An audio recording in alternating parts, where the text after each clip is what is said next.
Hello, everyone, and welcome to Edinburgh virtually. At least it's a lovely sunny summer evening in Edinburgh, so I hope it is wherever you are as well. Thank you very much for joining us. So this session is a pre-clearing session, so it's for students who are thinking about clearing, thinking about maybe looking at Edinburgh through clearing for undergraduate courses. And we're very aware that obviously one of the key things when you're looking at that will be thinking about the admissions side and entry requirements, but key considerations as well if you're thinking about choosing any university are going to be practical ones. So things like, what do I need to do in terms of starting at university? What will teaching and learning be like? And also about accommodation. So these are the things that we're going to focus on today. And I'm delighted that we have a number of speakers for you. So you've already met Kia, who is doing front of house and housekeeping, and will hopefully keep all the technical show on the road, which is great. I'm Claire Forsman. I'm head of the undergraduate recruitment team here at Edinburgh. And I'll speak to you just a little bit towards the end about some of the sort of next steps. But the key people that you're going to hear from today are Professor Colm Harmon, who's Vice Principal for Students, Lindsay Wilkie and Christopher Tucker from our accommodation services, and Leslie Ross, who is our Student Induction Manager. So you've got a real wealth of expertise today. In terms of the running order, we're going to start, it seemed to make sense, with a section about starting at university. So Leslie is going to kick us off there, and then we're going to move through studying it at Edinburgh and accommodation, and also about building community and living in our accommodation as well, if you're looking at that. Now, you can possibly sense, although we have started, that we have lots and lots of students joining us, hopefully over the course of the next hour or so. We're actually expecting, I think there's quite a lot of people still just joining us gradually. We're expecting actually over 200 people to join the session. And unfortunately, that means that it's just unmanageable for us to do live question and answers during this session. We've got a very packed programme, as you can see. So thank you, first of all, so much to everybody who has actually submitted questions in advance. That's really, really useful for us. So that's allowed us to focus on what we can see are the key issues coming up for people there. What I'm going to do at the end is I've got a note of a lot of the frequently asked questions that were coming up. And if once all of our speakers have finished, if I think there's a couple of things we could go back over, or we need to clarify just from what's coming up, I'll do that on your behalf.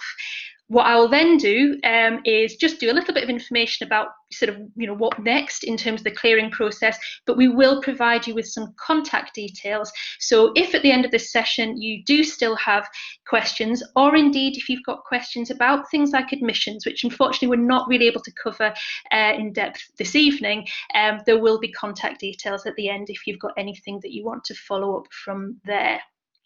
So that's the plan. That's what we're going to start with. So fingers crossed, we'll keep going, and welcome to all of those who I can see are still joining us as we go through. As Kia has mentioned, we will be recording the session, so if your internet drops for any reason, if it does dip in and out, or if you lose connection with us, please don't panic. We will be recording this and we will send it out to everybody later on. So without any further ado, I am now going to pass over to Leslie Ross, our Student Induction Manager, to tell us a little bit, give us her expertise about starting university. So over to you, Leslie. Thank you, Claire. Can everyone hear me? I'm hoping yes. Okay, perfect. Hi, everyone. Lovely to meet you. My name is Leslie Ross, and I'm the Student Induction Manager here at the University of Edinburgh. It is my role and my team's role to help put together and coordinate the information you get just before starting university, and also coordinate the activities of the induction period as well. So it's my pleasure to be here today to welcome you, and hopefully I'll be able to provide some information about starting university, sort of the practical stuff that you'll find useful. I'm conscious that I won't be covering all of the queries, but I'll do my best to be able to kind of give an overview of what I can. What I'm going to do is cover the information about getting started and what you can do now, and an overview of what the induction period is going to look look like this September. I do want to kind of caveat to say a lot of the details still being worked out. So I can't tell you all the details, but I can tell you when you're going to know more as well.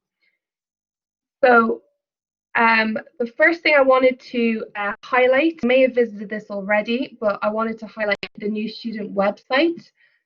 You may have been here quite a few times, but this is the main website that will be continually developing with upcoming information as we get closer to September.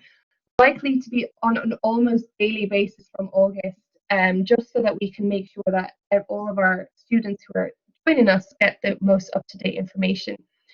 It's specifically for you, has information about the top things that you need to be thinking about doing and starting before you arrive. It will have information about all the induction activities that are going to be on offer throughout September and October. And we'll have lots and lots of information already on it about things that are really useful to know, like how to manage your money, how to travel to Edinburgh, how to find support, keeping well as a student, information about the city, and basically anything that you need to know as a student, regardless of where you'll be starting your studies. Everything I'm going to mention, even in this short presentation, all is featured on this website. So this is the kind of key bit that you need to be aware of from now and throughout this time.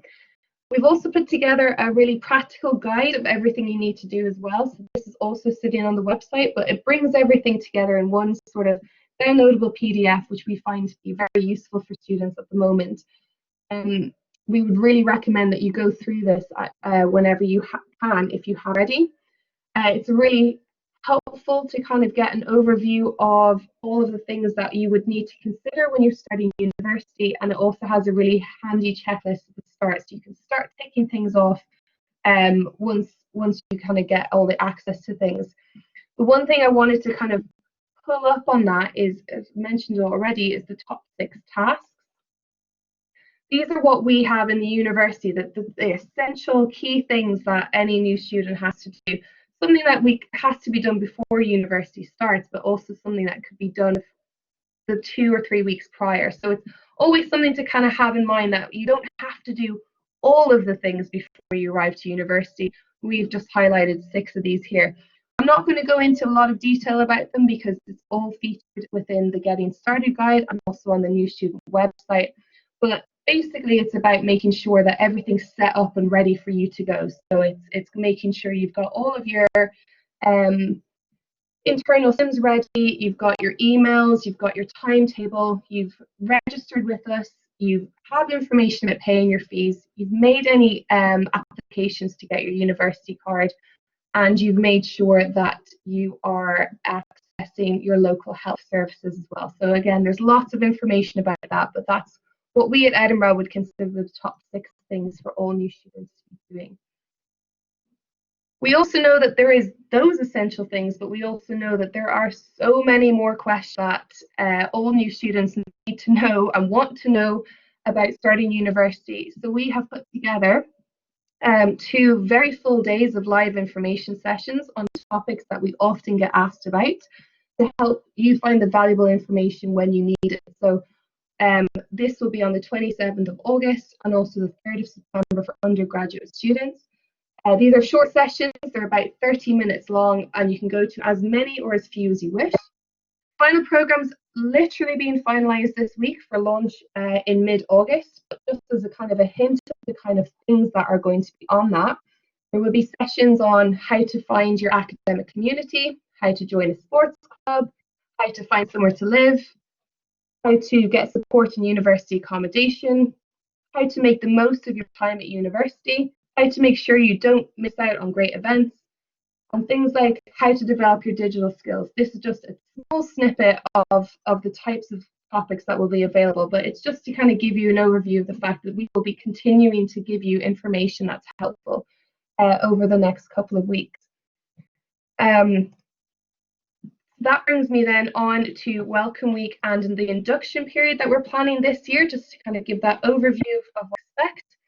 Welcome Week is traditionally the week before studies start, and whilst this is taking place this year from the 14th of September, we are also taking a longer approach to our welcome to ensure that we have more general activities usually found in Welcome Week are repeated right up until mid-October to ensure that no student feels they've missed out on anything if they're not able to attend Welcome Week itself. This longer period of welcome will not affect your teaching schedule, but it will give you those extra opportunities around your teaching schedule to meet new people and further find information to help you get settled into your learning and to feel part of the university community as well. So as mentioned, the overall programme of induction activities is still being worked out, and this includes the planning of which activities are going to be on campus and which are going to be delivered free. This will all become a lot clearer in the next few weeks and will be made explicitly clear to new students before Welcome Week. But I wanted to take this opportunity quite quickly now to explain to you how to make the most of the induction to help you kind of think about planning and what you need to do around this time. So how we've kind of structured it is your school induction activities are literally the most essential things to attend. As mentioned, this is where you would be completing some of your top 6 tasks. This is where you'll be given information about your courses, the expectations of you, and the chance to meet your fellow students. The school moments are working hard to put these sessions together to ensure that we are all ready to learn, and everyone will be alerted of these sort of opportunities from the 17th of August. There's also university-wide induction activities, which are open to all new students, and these give you the opportunity to really feel part of a new community. These are all going to be virtual, and they're not mandatory to attend, but we really highly recommend going to a lot of these. And these will all be recorded and available for weeks as well. We're also putting together a very special program just for undergraduate students about all the optional courses available so that you'll have the opportunity to attend some live online sessions with students throughout Welcome Week to hear real experiences about what it's like to study in different programs. And again, this will all become available from mid-August with more information. There will also be a really great hybrid social program organised by student associations, sports union and societies to help make connections with others and new things. And there's also a large social and support program offered by Res Life if you're planning to be in university accommodation. And I'll leave that to my colleagues to go into more detail about that. But basically for this induction period, regardless if you're on campus or not during Welcome Week, there is lots of opportunities for you to be introduced to many aspects of university life, and we're working on that at the moment. I've mentioned a couple of times the 17th of August, and this is because that's when we're planning to launch all of the confirmed induction activities onto the UOE Events app. This is the week that also your schools are going to be starting to kind of get in touch with any of the new students with the details of their induction. And it's also when a lot of the activities start happening. This is all clearing and when everyone's sort of confirmed into their new students' life. So I just wanted to say that the UOE Events app is live right now, so it can be downloaded from any app store. It is really useful at the moment. It's got a handy checklist on it, information about the city and the university, and lots of really useful things to kind of start helping you prepare to be a student. It's also going to be the main tool for you for finding all of the induction activities of the university all in one place. This will include all your school events and everything else that's happening so that you're able to then pick and choose what to go to over this kind of longer couple of weeks period. So until this time, the details are still being worked out, but this is the plan to launch everything from the 17th of August, and that's pretty exciting. And then finally, if you have any questions before this time or want to start connecting up with people from the same program or with a similar interest, please do feel free to join the New Student Facebook group. It's monitored by lots of UC staff, so to ensure that all the information shared by us and within the community is up to date and accurate. So it's a pretty reliable group and a safe space to kind of get to know some of your fellow new students. So this is a really nice space to link into if you wish to. And that was all from me. Thank you so much. I hope that's been quite helpful. And for all of the information, please go to the New Student website. And I just want to say, wish you all the best with what happens next. And thank you very much. Thank you very much, Leslie. That's a great overview. And as you said, there's so much there on the New Students website for people to explore. That's brilliant. So I'm now going to pass on to Professor Colm Harmon, who is our Vice Principal for Students, who's going to talk to us a bit about studying at Edinburgh next year and some of the plans that the university has in place in what I think is fair to say, Colm, has been an interesting year for all universities. And I know students are very interested in finding out a bit more about the studying side of things. So I'll pass over to Colm now. Thanks, Claire, and hi everybody. And again, if you have any problems, just holler. And apologies, I've got a time of the evening when the sunlight drops behind me a bit, so it may be a bit of a weird picture, but I'll leave it as is. It's really amazing to be here with you all, and it's always amazing for me and for all of my colleagues to have such tremendous interest in studying at Edinburgh. It's why we do this job, all of us. It's about you folks, and from our point of view, when we see people keen and excited about potentially coming here, it gives us a really big buzz, and so that's really great. So welcome, glad you're here, and I hope we can kind of give you some more insights into what's happening at Edinburgh. I think a couple of things are really important for me to say. One is I think the university has been committed pretty much since the sort of period of around March when life got a bit weird to this point, to be getting to this point where we were reopening, we were getting ready to welcome students, and in fact we are already welcoming students for this academic year. Some programs start in August, so there are already students arriving and getting on with things here. And of course, the university never closed. We have many thousands of students living on campus throughout the period, and we've worked with them and supported them and made them feel as they are part of our community in a very real way as we worked to get ready for this academic year.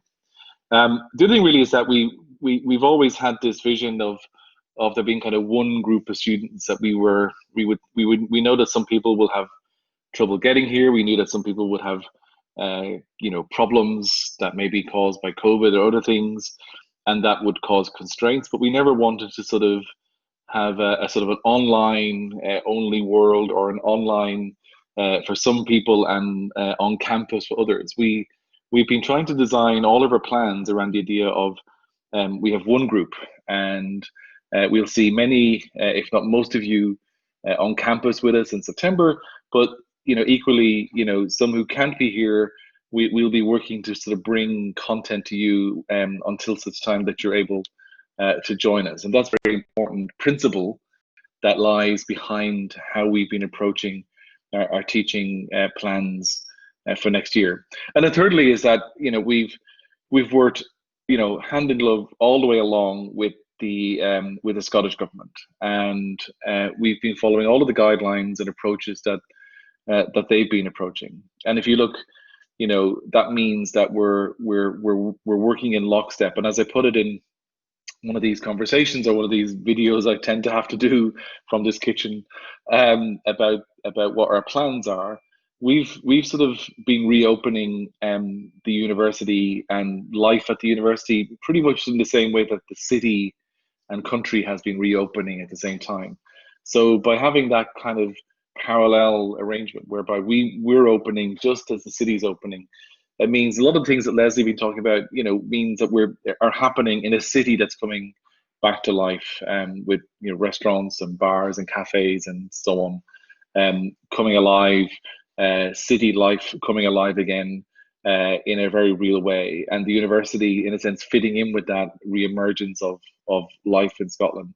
And it's great to have been part of that co-adventure, if you like, with the government, who've produced a really terrific and safe situation. Scotland has had very, very low incidence of COVID for some time now, and we've worked really hard to be a safe environment, and the university is working very hard to remain so. And that also brings me into kind of one thing about, I guess, what life, we'll talk a little bit about the teaching in a second, but also I mentioned community. As students, you're part of the community of the university. In fact, from the very first day you join us, you're part of our alumni network. We connect you to the amazing club of people around the world that have been to Edinburgh. So we take that principle of community and belonging very seriously, and it'll be very rich in all of the activities that Leslie has spoken about. It'll be very much part of all of the experiences you have if you live on campus, as my colleagues will talk about in just a second too. But also it means that, you know, this isn't the same. It's going to be a weird world, but it's a weird world that we're sort of meeting together, both as the people on one side of the lecture and on the as collaborators, if you like, on the other side of the lecture theatre, working with us as one community. So we really want to make sure that you feel that part of that, and some of what we'll be facing is going to be challenging. We have a responsibility to each other right the way through, and I hope that you'll be comfortable with joining us in working that way and in meeting this challenge together. Just on the teaching side, as I said, we've been working on this plan for some time now. We have huge experience, probably unparalleled experience in the UK in digital education. We've been doing it for a very long time, way longer than people think, almost as long as some of you are old. And in that sense, we're bringing that experience in digital education to a lot of what we do next year. Broadly speaking, and it'll differ by program, and particular programs will be able to clarify some things.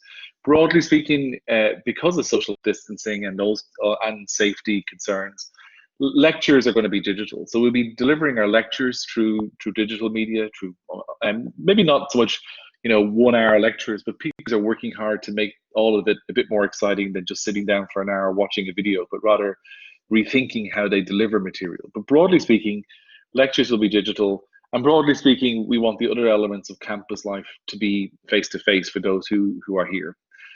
So, you know, seminars, tutorials, and so on will be wherever possible face-to-face, and also, you know, life on campus, you know, interacting with your fellow students, interacting with academic colleagues and people who may be, you know, your tutors and so on. We want that to be happening as much as possible and as safely as possible on campus. And that's kind of broadly how the sort of hybrid model works. If you can't be here, then we'll be sort of working with you to sort of make sure that material is accessible. In particular, we're very keen that students who are on campus with us are working with students who are constrained not to be, so that when you do join us, it kind of seems familiar. You'll be working with your classmates, and it won't feel as strange when you actually come here. The people you'll have been working with maybe on joint projects or group work will be real people in front of you when you get here, but they'll all be people you'll be collaborating with and working with right the way through your time. So broadly speaking, that's the kind of vision of how we will kind of teach. It'll mean a new way of approaching things, but everybody, I could say, on campus is working you know, quite amazingly hard to sort of be ready and be back in as normal a way as possible. Everybody talks about this kind of new normal, which is a phrase I really hate.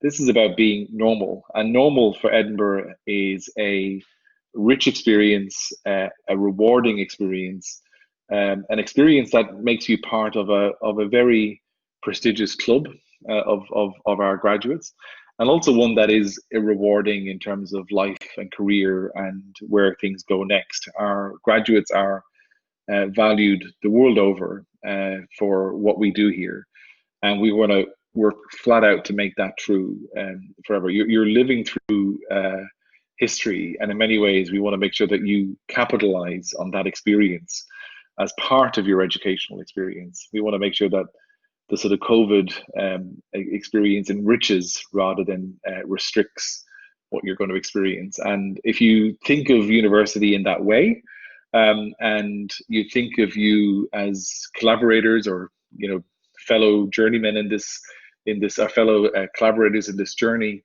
then we'll have a really good year, I think. So I'm going to stop talking. I'm sure there'll be questions that will come up later, and pass you back to Claire to sort of move on. So great to have you all. thanks for your interest in coming. We really want to see you in September, and we'll make it a great year. Thanks. Thank you very much, Colm. It's, as you say, it's all about moving forward and getting things to normal. And there's lots of good things happening in the city. As you say, everything's sort of coming back to life a little bit now, which is lovely to see. And we are conscious as well, obviously, some people may be thinking about looking at Edinburgh through clearing. They may be very local, they may be in the city this evening as well. Others may be looking at coming from further afield. So we did think it was important to talk to you a little bit about university accommodation and also about living in our accommodation and what we're doing again to build that community, just as Colm had been saying there. So I'm now going to pass over to two colleagues from Accommodation Catering Events. So we've got Lindsay and Christopher to talk to us a bit more about living in Edinburgh. So I'll pass on to Lindsay first. Thank you, Claire. As Claire said, I'm Lindsay Wilkin. I'm one of the directors who works in the Accommodation, Catering and Events department for the university, and I'm delighted to be speaking to you this evening, and would just like to spend a little bit of time telling you a little bit about what we have to offer from an accommodation point of view. So I'll tell you what is available to you and how to apply through the clearing process, and also talk to you about some of the changes we've made to our accommodation as a result of COVID-19. So accommodation at the University of Edinburgh, we've got over 10,000 bedrooms and are one of the largest accommodation providers of a university in the United Kingdom. So we know what we're doing, and that means we've got plenty of choice of accommodation available for University of Edinburgh students. It means we can offer accommodation at a range of different prices, and we can offer a range of different facilities. So either catered or self-catered, ensuite or shared facilities, on campus or in flats in the centre of town or in quieter parts of the city. And it also means we're lucky to have one of the best residence life and community support teams in the UK. And my colleague Christopher, who's on the call, will tell us a little bit more about that later on. So the benefits of university accommodation, why choose to live with us? I've already talked to you there about the volume of accommodation we have, so the volume of choice that you have, but also some of the other benefits of staying with the university are we make it easy. So all bills are included in your rent, so it's just one payment. You don't need to worry about setting up services and paying lots of different providers. We just charge you one payment or one fee, and everything's covered within that fee. You don't need to pay a deposit, you don't need to organise a reference, and that can all be quite difficult to do remotely. We also showcase all of our accommodation on our website, so it's easy to see exactly what we've got to offer when you're looking to choose accommodation remotely. We have lots of different payment plan options as well, so we're flexible with you in the way that you might want to pay, so you can either pay all your accommodation fees up front, or you can pay in instalments, whatever works best for you. All of our accommodation has free Wi-Fi, it all has laundry facilities, and as mentioned, there's residence life and community support available in all our accommodation 24 hours a day, 7 days a week. We often get asked on these calls, how much does accommodation cost? So I thought I would make that clear from the beginning. Because we have a range of accommodation choices, and there's catered options and non-catered options and shared facilities, en-suite facilities, there's a real range of prices. So from catered accommodation, prices start from £4,753 a year and goes up to just over £10,000 a year. And self-catered starts from 4,773 and goes up to 7,740. So we really do have lots of different price points depending on what your budget might be. You can apply for accommodation once you've accepted a place at the University of Edinburgh. So once you've come through the clearing process, been made an offer and accepted that offer, you can make an application for accommodation. It can take a few days for your student record to update that you've accepted your offer. So there might be a small time delay before you can apply.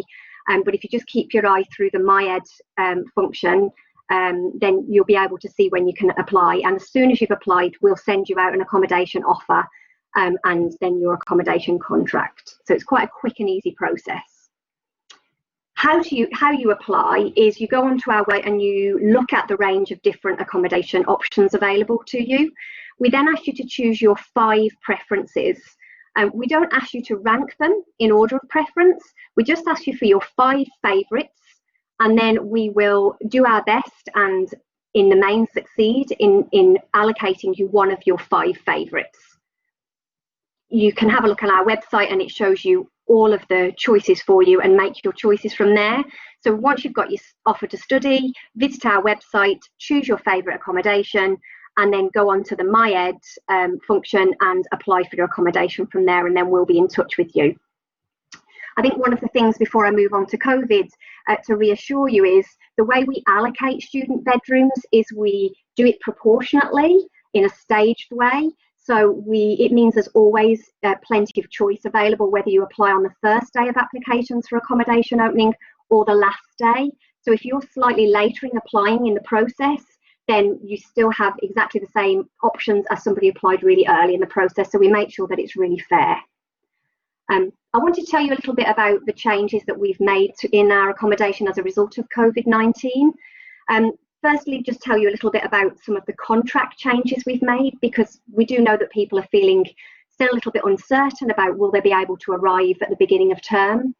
So as a result of that, we've been flexible with our contracts. So if you apply to stay with us, to live with us, and you take a lease out with us, and you can't travel to Edinburgh as a result of COVID-19 for the start of term, depending on how many bedrooms we have available, we will either hold your room for you until you can arrive, and we won't charge you for that holding period, or we will release you from your lease and ask you to get back in touch with us when you know you can travel and arrive, and we'll help you to find a room then. So you won't be paying for accommodation that you aren't living in if you can't travel as a result of COVID-19. One of the other things we've introduced is an early arrival option. We know some students have been in lockdown and travel restrictions aren't in place just now, so people might want to travel whilst they can and arrive early. Or you might have been living in lockdown and you want to change your environment and come to Edinburgh a little bit earlier and settle in a bit earlier. You can arrive or choose to arrive via our website from as early as next week. So you can get in touch with my team and we can look at some early accommodation options for you if that's something that would be of interest to you.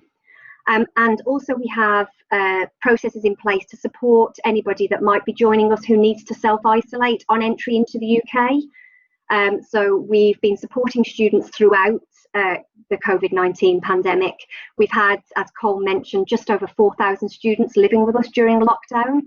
So we've become experts in managing or helping students during the pandemic, which is something that I never thought I'd hear myself say. So we are used to supporting students, and we've been helping with providing meals and providing support throughout self-isolation and quarantine. So we're all geared up for doing that in the future should we need to.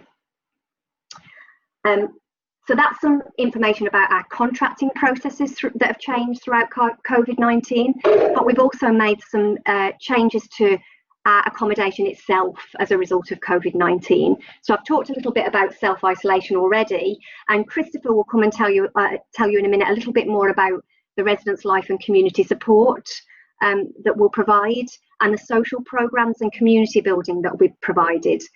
We've done a huge amount of work with the Scottish Government around risk assessing our accommodation operations, and I'm pleased to say that our operations exceed all of the government guidelines with regards to protecting our student residents and our staff throughout COVID-19, or as a result of COVID-19.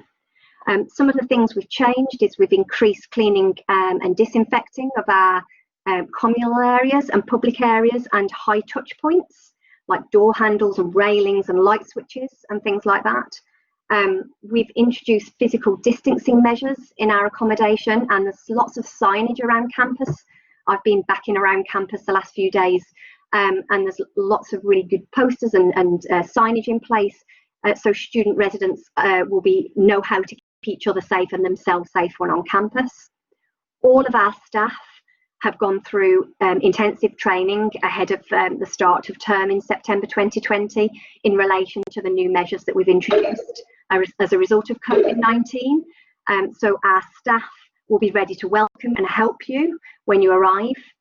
And we've also made some changes to our arrivals weekend. Usually all of our 10,000 residents arrive over a 2-day period, and we've actually introduced staggered arrivals over a longer time period to make sure not everybody's arriving at once, to help us facilitate physical distancing requirements.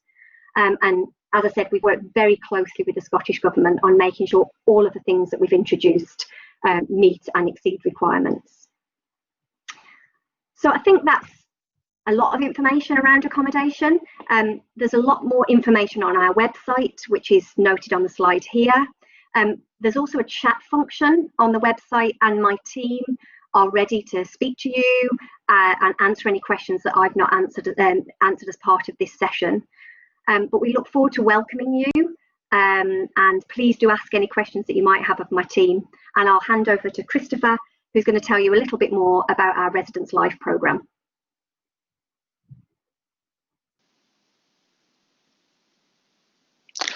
Oh, hello. Good morning, good afternoon, good evening, depending on where you're at in the world. And welcome to our chat about Res Life and supporting student residents. Thank you, Lindsay, for introducing me. I'm just going to have a brief overview of the Res Life function, what we are, who we are, what we do, and so some of the social programming models that we'll be looking to deliver this year. Much like yourselves, a year ago, I was looking at the University of Edinburgh for a place to live with my family, and I came here and I took the post. So I know what you're going through. It was minus a pandemic. And I'm sure there's a few parents who snuck on here as well. So I also have an 18-year-old who's going to university this year in France. So again, I kind of speak with some knowledge, personal knowledge about the choices that you're looking to make and why you're making them. So so if there are any questions in the future, feel free to contact me, and I can try to address those. And really, this is just to reiterate that we look at this as your home. This is for whatever time you're here. Whether it's months, whether it's 6 months, whether it's 11 months. This is your home, and we try to treat it as such, and we try to build a sense of home and community, not only in the city but within the residential community as well. So who are we and what we are? So Residential Life, we're a living and learning experience, and so we are another classroom in essence. I mean, you spend probably 95% of yourself outside of the classroom. So we really look to help you develop yourself, through engagement with our team, engagement with other students, engagement with staff, and we really look at ourselves as part of the educational setting. Now, with that, we will have welfare interventions available and advice available from our team. So we try to provide a home away from home to you, support you through your transition, and it will be a transition. It's always a transition, and I really, many of you will have been sitting at home with your families for the last 3 months, and you are raring to go and bust out and come to university. And if that's the case, we're going to help you through that. That transition can be difficult for some people. The best of times, some of you will sail through that as well. So, but we're really here to help you with that transition from what you are, where you're living now with your families to living with us as well. And we really try to work with you to create that environment. So all the things I talk about, social programming and community building, you are essential to that. And so we're really going to ask you for feedback and try to engage with you and involve you in that output that we give throughout the year.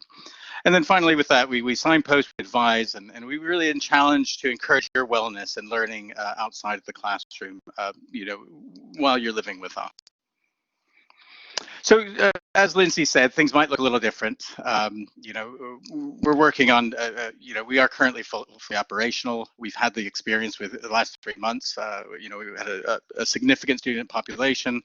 We've run everything from remote welfare and social programming events to ones that were in person when we were able to, and we'll go through some of those, but it is very much a mixed model of social action. We're also cognizant that not everyone may be comfortable even as social kind of distancing, the restrictions kind of ease. Some people may be shielding and have other issues and just may not be comfortable being in groups of people, whether that was outdoors or at a socially distanced kind of event. So we will try to live stream a lot of our events as well so that we can include as many people as we can within those interactions. As Lindsay said, we've got arrivals week versus weekend, a paperless check-in. We'll have some social distancing guidelines. We'll be producing a number of videos as well to prepare you to what it'll look like when you collect your keys and kind of know the process so you can visualize it. I think we're also looking at getting a number of videos of the residences and the rooms. And again, we're just cognizant that you weren't able to visit us and you weren't able to come for an open day this year. And so we want to provide you with as much of that information as we possibly can. So those are our residential assistants. They are second year, third year postgraduate students. They live in the accommodation with you. We train them. They'll be arriving a few weeks early, and they're really your peer support. And they're going to help you promote a balanced lifestyle. They'll help you. They might mediate if you have issues in your flat about who licked my cheese or who stole my Cheerios. So they're there to help you kind of get through some of that. But they'll also just be a listening ear for you. And then, if you do find yourself challenged or in a difficult situation, they have routes of escalation that they can pass that over to other professional members of staff. So that's what we look at. This is our wellness wheel. When we look at our social programming model, we really try to cover a holistic kind of approach when it comes to, and I say that we're developing you, you're developing yourselves through this. So it's what you choose to attend. But we try to offer a range of different social programs that cover the gamut of things that you may be interested in when you become a student here. Now, most of you will sail through university without any issues, and you won't have any particular problems or hiccups. But if you stumble, we're here to help you. We've got 24-hour urgent support on our team. We'll have 2 mental health coordinators. We can provide that support remotely or in person, depending on, again, on the on our abilities to kind of travel and get out and about.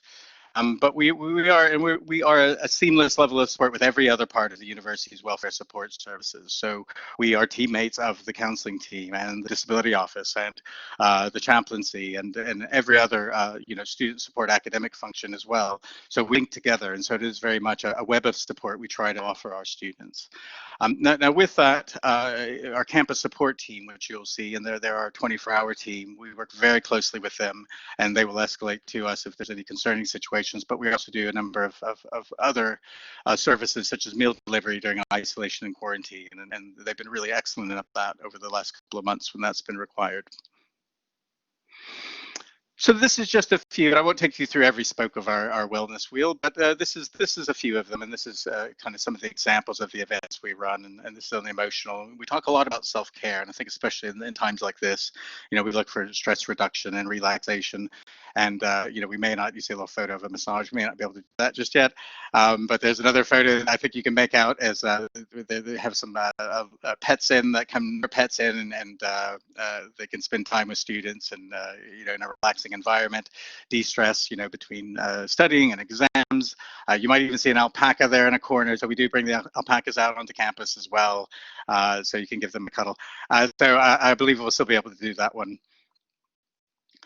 And then we look at the intellectual, and we've throughout this throughout the pandemic and the lockdown, we've been running our wine and cheese lecture series. Now, the wine and cheese lecture series, we will have kind of prominent academics that will come and speak at those. We may have students that are studying a particular topic that's interesting, but they're popular. A series of events that we've done in the past. Now, I will have to say, if we have it remotely, you will have to supply your own wine, and your cheese for that matter. But we'll supply the lecture. When we're able to break out and have those in person, then obviously we will supply those things. And then we look for reading groups as well, have been really popular, and then pop-up academic conferences. And much of this will be led by your interest in these type of events. And then we're occupational, and you'll look. We're going to look to do a lot of community work, and I'm really invested in and interested in giving back to the community here locally. And so we're going to try to facilitate a lot of local community interactions. You know, both our social programming and with centrally through a number of different events. And so we would encourage you, if you are interested in that, we can help facilitate that. You know, between us and the student union. And then we look at social events, and you know, in the past we had trips to Stirling and trips up to St Andrews, and we will continue, or we will start those again once we are able to do so, and we have you know, clear routes through health and safety to resume those activities. We will do so. In the meantime, as you probably didn't do with your friends at home, we've had a lot of facilitated Netflix parties, house party Zooms. I didn't know half these apps existed, you know, 2-3 months ago, and so I learn about a new one every day. But really, we're trying to really encourage social interaction, you know, even when we can't all come together kind of, you know, in a physical space. We have started a number of nice online drop-ins as well that are available from our web pages. And really, all of this is to build a sense of home and a sense of community here, you know, as you arrive. And then we look at spiritual, and it's spiritual with a small s. You know, we try to do course on mindfulness. You know, we're looking at doing some outdoor things as well, and maybe some things around working in an allotment, do some gardening, and you know, social activities that involve groups of people that we can still be socially distanced and but still engage. I think that's really important for us going forward, is to have that mixed model. But we'll really try to explore that in some of these different events under this moniker. And these are the examples. You know, when we were in lockdown, you know, we had some really good responses to some of the original content we were producing. So we did some virtual pub quizzes. We had some guided events around. You see the one around the Arctic Ocean. We actually have a member of our team that you know, her PhD and expertise in oceanography around the Arctic region, and so she helped guide that. You know, and so we've got a lot of this local talent that we really try to promote from within to inform us with these social programs. But that was some of the events we did. We did some cooking things as well. We've got baking with Aaron every Friday night. So he sends you the recipe earlier in the week, and then you can follow along a live event on the Friday evenings. So we feel like really this is one of our stronger areas, you know, and through that we've provided a complete welfare support at every level, and our hope is that as the social distancing requires a lesson, again, it is much more in person rather than remote kind of welfare support. Now, if you want to get a look, you know, whether you decide to come to the university or you don't, I would really recommend that you have a look at our residence life pages. You can engage, you can join, you know, different outputs and social programs that we're doing now.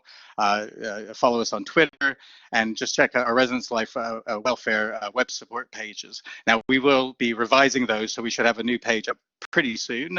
So yeah, I would check in the next couple of weeks and start the conversation, the community building with us now, because that's our intention, is to start building these communities now. And that's all I have. I just want to say thank you for your time, and if you decide to come to the University of Edinburgh, I look forward to seeing you. Thank you very much, Christopher, and thank you, Lindsay, as well. That's been really, really helpful, and has actually covered off a lot of the questions that had come through earlier on the booking forms. What I'm going to do now is just go back through my list of questions and things that had been pre-submitted. Thank you again, everybody, for doing that. We'll maybe just go over 4 or 5 things, I think, which might be useful just to touch on or clarify for people just looking at the questions, and then, as I said, I'll just go through a few pointers in terms of where to get more information about the actual clearing process itself. So just in terms of probably sticking with a couple of accommodation related questions, because that's fresh in my mind, obviously just having listened to Lindsay and Christopher. There is a question actually, Lindsay, around the staggered arrivals, the arrangements for that, and it's just around what kind of flexibility there is. So in the example that's given, it's somebody who wouldn't actually be able to come up during a weekday. They would need it to be a weekend so that their parents could bring them up. Is there, obviously you want to stagger, you don't want everybody at the same time. But what would be your advice in that situation?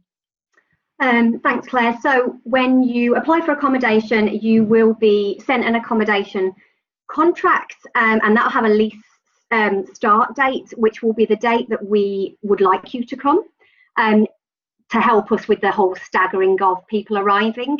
If that you can't do that for the example that you gave there, because you need some help in moving, or your parents can't come up on that date, then you can get in touch with the team and we can look at offering you some alternative options.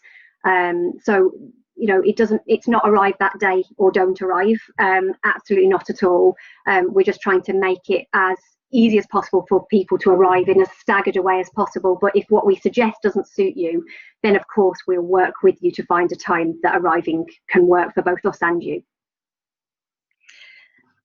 That's great, Lindsay. Thank you.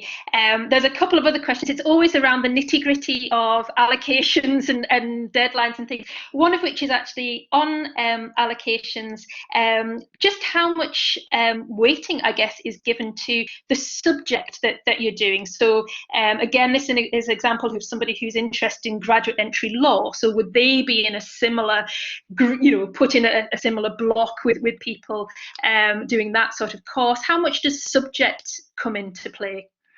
It doesn't at all, Claire. We don't look at what somebody's studying, because how we allocate is to try and give our students the best possible opportunity to meet as many people as they can through their university experience. So we don't group people into subject areas, or we don't group people in any way particularly. The only way we look at is we look to make sure that we look at gender preferences in that sense, or we look at age as well, to make sure that there's a nice balance of ages. There's not sort of one maybe more mature student in with lots of new undergraduates, and they're really the only sort of measures we look at. We try and make sure that people mix with a wide range of students when they're in our accommodation, to give people the best chance of meeting as many new and interesting people during their time at university. And I know when I was at university, I lived with people that were outside of my course and made friends with my people I was studying with, but then people I was living with as well. So two very different and new groups of friends. So that's exactly what we do at University of Edinburgh as well. Brilliant, thanks, Lindsay. And last one for you, so you might as well stay on camera. All right. Is just obviously bearing in mind that the people who are with us this evening are, you know, looking at possibly coming through clearing, and obviously particularly if you're going through A-level clearing, the date for A-level clearing is fairly close to what is on our website for the deadline for applying to accommodation. So just a bit of reassurance there, if you're actually, you know, not getting your offer confirmed necessarily from Edinburgh until 15th, 16th of August, not to panic, I guess is the message. Yeah, definitely don't panic. We you know, we're quite flexible, because, you know, students change their mind, apply late, so we are constantly in a position of allocating and changing bedrooms right up until arrivals weekend, and sometimes a little bit after that. So please do not worry, and don't be put off applying for accommodation if you're towards the end of the process, because we're dealing with that situation all the time, and we are very, very likely to be able to not only offer you a bedroom, but offer you one of your 5 preferences as well. So I'd encourage everybody to apply. Brilliant, thanks, Lindsay. There's a couple of questions, I guess, again, more on the practical side, and I think this is maybe Colm, Christopher, Lindsay, there's a few in here around, actually it's a very interesting one, around local lockdowns. Obviously, we've had, over the last couple of weeks, we can see the situation changing. It's very fluid at the moment. And there's a question there in terms of, you know, what what would the university do, I guess, if there's a local lockdown in Edinburgh? And obviously, you know, as we've been seeing, we are used to, we've been looking after our students during what happened in March. We have a hybrid approach, which should give us some flexibility and adaptability there. I just wondered if there's anything we want to say around what might happen if things change in the city, I guess.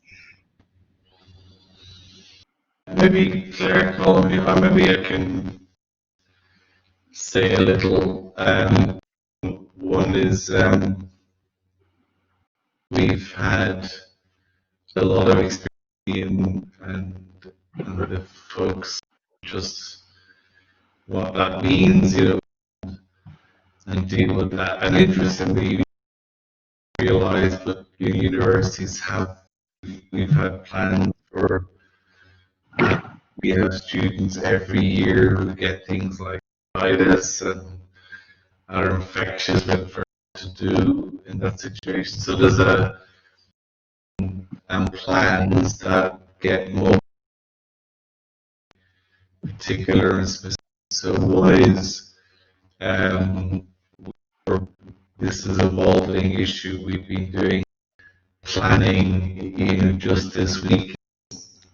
More likely than totally is something a classmate develops, and we would then have to work with the local health to track people who've been in contact with that person and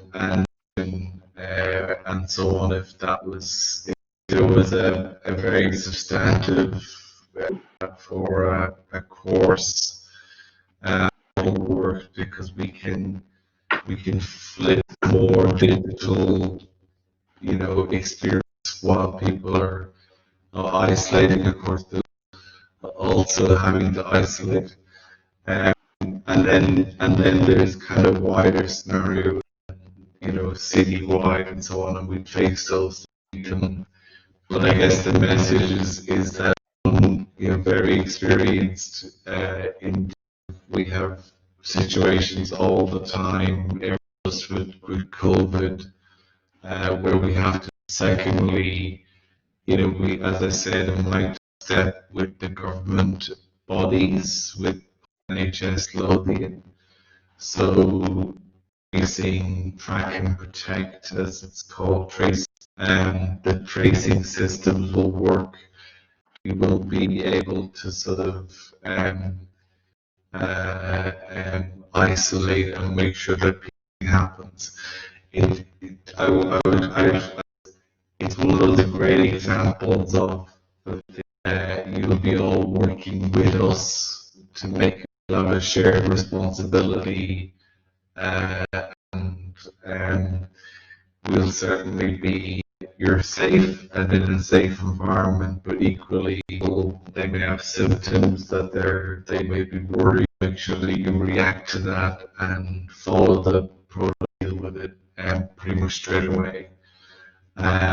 Place to do so. So work with us. It's really the community from all will have shared responsibilities. Thank you, Colm. I know my audio was dropping a little bit in and out there, so just to say to people, if you didn't catch all that, I caught most of that, Colm, but that might have just been my internet. But thank you very much. That's very reassuring, just in terms of how we're working, as you said, step by step with the Scottish Government and with the city. And as you said, we've had, as you're saying, we've had experience of doing this, and we've learned a lot from that, and we can adapt as we need to. I'm just going to finish off, conscious that it is 6 o'clock now, just with a question that is probably in and around the sort of, I suppose, joining part of the community. So maybe Christopher and Leslie may be able to chip in on this. It's around, I suppose, extending that bubble that they may feel they're in time. So are there opportunities, or are there things that you can suggest that a student might do in terms of meeting students who are in other years? So there are lots of ways maybe to meet people who are on your course or in accommodation, but sort of, you know, extending that community right across the university. So any advice or any tips for that? I can speak to that a little bit. I mean, what I would say, those of you who haven't had a chance to visit the city, it is a highly accessible outdoor city. It's a walkable city. There's a lot of outdoor space. There's a lot of big, lush green parks and beaches, and it's easy to get to. It's easy to get across. It's easy to go through with a bicycle and a scooter. I mean, it is really an outdoor city, minus sometimes some of the wet weather. But it's something that as well, when you get here, people engage with the outdoors. So I would encourage that as you arrive.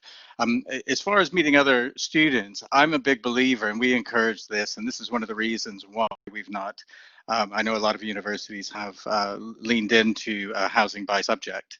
And as Lindsay mentioned, we really feel that it's beneficial to you to meet as many different people that you can at university, and especially outside of your flat. I mean, you know, so many people get concerned on whether they're best mates with their flatmates, and that's not necessary. As long as, you know, you guys get on and you're being kind to each other, that's fantastic. But we really encourage you to meet as many people on your subject course, outside of your subject course, and there'll be a lot of social activities as we are providing as well, and as the rest of the university is providing, we'll give you opportunity to do so. We're also reviewing our outdoor space. We're looking at where we can set up marquees with you know, heating elements in them, and places for you to charge your phone and your iPad. So again, other places where you can socially interact, you know, at a social distance, at a safe distance.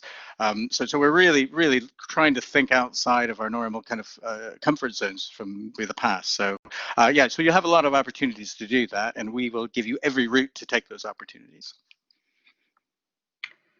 Hi, as well, just to kind of come into that, I completely agree with everything that Christopher's just said, that the city is a great space, and what we're doing there is got great opportunities. I would say for me as well, what I really love about the University of Edinburgh is the diversity of the community that we have. So just in terms of the just so many great people from a lot of different backgrounds and experiences, and there's loads of ways to be able to meet these people. So obviously within your own program or school, you'll get all those contacts and networks, but outside of that, there's so many opportunities with the sports clubs, societies, within where you're living. There'll be loads of opportunities to join some like peer learning support schemes. There'll be loads of ways to kind of interact with different years as well, because of all the different kind of schemes in place to help with support. And just kind of with the digital solutions with that, obviously I mentioned earlier the events app. So this is obviously one way, a tool, I would say, to be able to find these opportunities to reach out to other parts of the community of Edinburgh. But there's also, and as Colm mentioned earlier, there's also ways to connect up with the alumni as well. So these are also part of our community. And that's through a platform called Platform One, which all new students are going to be invited onto at the start of university. And this is a sort of a digital network to be able to reach out to students who have graduated already, which I think is a really valuable resource to kind of build that sort of outward community too. So it would be the things that I would say.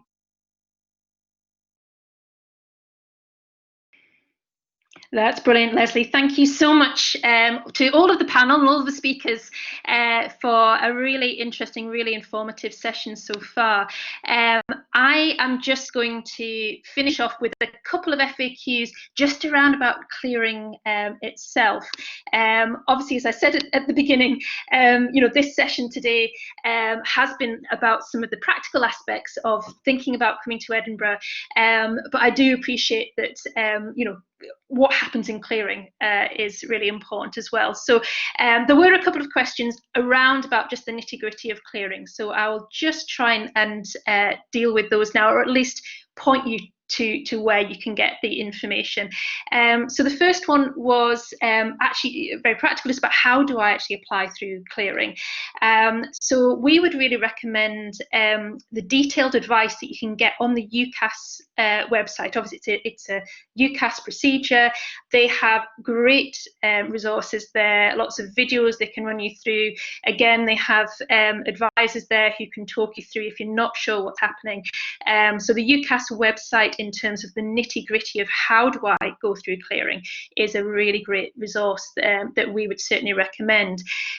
We also have a clearing website, which some of you may already have found. That may well be how you found out about the event today. So if this looks familiar, you have been to exactly the right place on our website. And you'll see from there that where we're presenting information, we have started to talk about, applicants coming from different parts of the world. And that is because if you're applying to a university in Scotland, there are actually 3 quite distinct application pools. And these application pools cannot be mixed up. We have 3 different groups, and we have to make our offers and make our decisions on admissions independently for each of these different groups. They do not get mixed up. So you'll see that you'll be directed to look at information whether you are from Scotland and the European Union, whether you're from England, Wales and Northern Ireland, or indeed whether you're from you are an international applicant, which means a non-EU applicant. So that is the first way to sort of channel through the information, and hopefully that will get you to the most relevant information for you that's going to be most applicable to your situation. And this is where actually we already start to see some differences appearing on there. So again, this is everything that's on the website, but just in terms of, well, when does clearing start? So we are gearing up for the first sort of clearing day, if you like, which is next Tuesday on the 4th of August, which is when students who have got their results in Scotland will be opening their email to find out what they've got. So there will be a clearing phone line opening up on that day, and there will also be information there for EU students as well. For students who are studying A-levels, then obviously the main clearing day for that is a week later, is the 13th of August. So those are a couple of key dates. But I would also emphasise that if you're an international student, so you're from outside the EU, then clearing is actually currently open for international students, and you will find information on the website going through the international students page for that. And this links on to, I guess, which subjects might be available through clearing. So we won't know for definite exactly what is available in clearing for each of those different groups until near the time. Obviously, we need to find out what students are going to get first and how the results go. We are expecting to have places in many degree programmes this year. So what I would advise is students from Scotland, England, Wales, Northern Ireland or the EU, please check that relevant webpage for you, and that will give you information about when the vacancy list will go live for your particular group, so you can have a look at it on there. If you are an international applicant, then as I said, clearing is already ongoing in that case, and any vacancies we have are currently live and they're published on the UCAS website. So that's the main sort of driver if you're looking to see, okay, I'm interested, what might Edinburgh have available, then that would be to go through there. But again, there's lots of information both on the UCAS website and our own clearing website on exactly what to do. So just to leave you with a couple of those key websites, some of which have already been introduced by our speakers. So the New Students website and Facebook group, as I said, is wealth of information on there. Anything to do with accommodation is on the second link I've put up there. Fees and funding, there were a couple of questions coming up about that, and this is obviously a very complicated sort of topic. So I would again suggest this is probably a really good website to go to find a lot of detailed information. You can really drill down into lots and lots of different scholarships and funding opportunities that are there for our students. And anything else relating particularly to COVID-19, it might be around arriving into Edinburgh, any particular advice there, then the final website is very good for that. Now, with any of these sessions, we can hopefully cover what most people were looking for in that, and certainly our speakers tonight have done a fantastic job in doing that. But quite often, we can't cover everybody's question, and something may occur later on that you wish you'd asked us in advance. So if you do have any questions over the next couple of days before clearing starts, then please do get in touch. We have a general website with future students at ed.ac.uk, and our team there can help to sort of cascade those questions to the right people across the university, and hopefully come back with an answer for you from there. So I'm just going to finish by saying once again, thank you very much for joining us. Thank you to our speakers. Thank you for coming along this evening if you're in Edinburgh in Scotland. And what happens next week, if you're waiting for results over the next couple of weeks, we wish you all the best with that. We hope that is very successful for you, and that everything goes well wherever you decide to go to university. So thank you very much for your time this evening, and we will send on the presentation so you can look back over anything that you might have missed then. So thank you again very much, everyone.